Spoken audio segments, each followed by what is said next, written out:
బాగా నుండు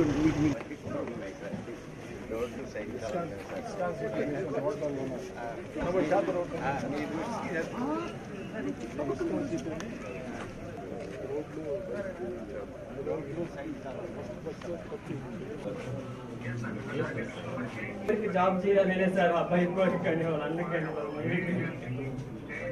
సార్ ఈ అబ్బాయి చిన్న అబ్బాయి సార్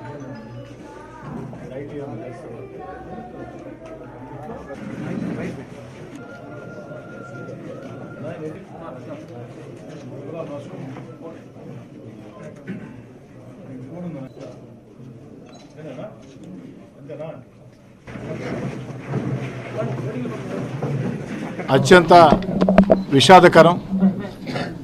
కొన్ని రోజుల ముందు గురు మహేంద్ర అబ్బాయి కేఎన్ఆర్ స్కూల్లో చదువుతూ దురదృష్టం ఆ కుటుంబానికి తీరని శోకం మిగిల్చి చనిపోవడం జరిగింది.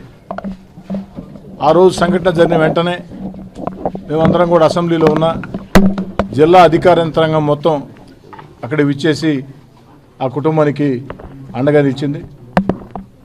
అంతేకాదు చనిపోయినటువంటి ఆ అబ్బాయి ప్రాణాన్ని ఎవరో తెచ్చిలేం. ఆ కుటుంబానికి ఎంత చేసినా తక్కువే. కానీ ఆ కుటుంబానికి అండగా నిలవాలని ఏదైతే విద్యాశాఖ మంత్రి నారా లోకేష్ గారి దృష్టికి విషయం వెళ్ళిన వెంటనే అదేవిధంగా ముఖ్యమంత్రి చంద్రబాబు నాయుడు గారు కూడా స్పందించారు. ఏదైతే మన జిల్లా మంత్రులు పొంగూరు నారాయణ గారు, ఏదైతే మున్సిపల్ శాఖ మంత్రి ఆనవ రామనారాయణ రెడ్డి గారు, దేవాదాయ శాఖ మంత్రి, ఇద్దరు మంత్రులు కూడా అటు ఆనవ రామనారాయణ రెడ్డి గారు, పొంగూరు నారాయణ గారు ఇద్దరు కూడా స్పందించారు. ప్రత్యేకంగా లోకేష్ గారితో మాట్లాడారు.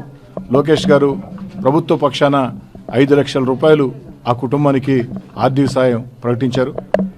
ప్రభుత్వ పక్షాన ఆ కుటుంబానికి ఆర్థిక సాయం ప్రకటించినటువంటి 5 లక్షల రూపాయల చెక్కుని ఈరోజు నేను, నెల్లూరు నగర కమిషనర్ తేజ గారు ఇద్దరం ఇచ్చేసి స్థానిక నాయకుల సమక్షంలో ఆ కుటుంబానికి అందించడం జరిగింది.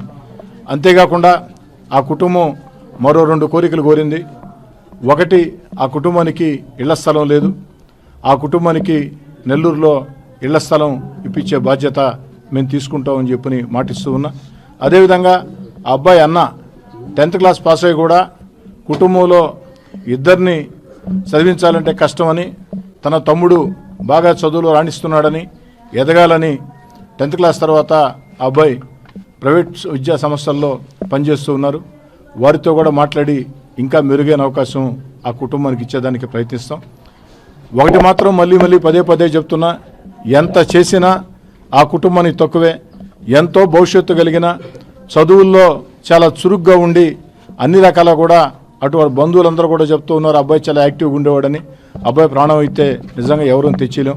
ఇలాంటి సంఘటనలు అత్యంత బాధాకరం.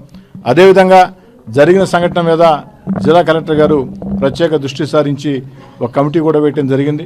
ఆ కమిటీ కూడా వేగవంతంగా ఆ యొక్క విచారణ జరిపి అందుకు ఎవరైనా మానవ తప్పిదం కారణమై ఉంటే ఆ విచారణలో తేలితే వారి మీద కూడా చర్యలు తీసుకోవడం జరుగుతుంది. ఏదేమైనా ఇది మాకందరూ కూడా ఒక గుణపాఠం లాంటిది. ఎందుకంటే ఇంకా ఆ గవర్నమెంట్ స్కూల్స్లో ఇలాంటి పరిస్థితి మళ్ళీ తలెత్తకుండా చేసేదానికి స్థానిక శాసనసభ్యుడిగా నేను కానీ కమిషనర్ గారు కానీ శక్తివంచం లేకుండా పనిచేస్తామని మరోసారి అబ్బాయి ఆత్మశాంతి కలగాలని ఆ కుటుంబానికి ప్రగాఢ సానుభూతి రాష్ట్ర ప్రభుత్వం పక్షాన.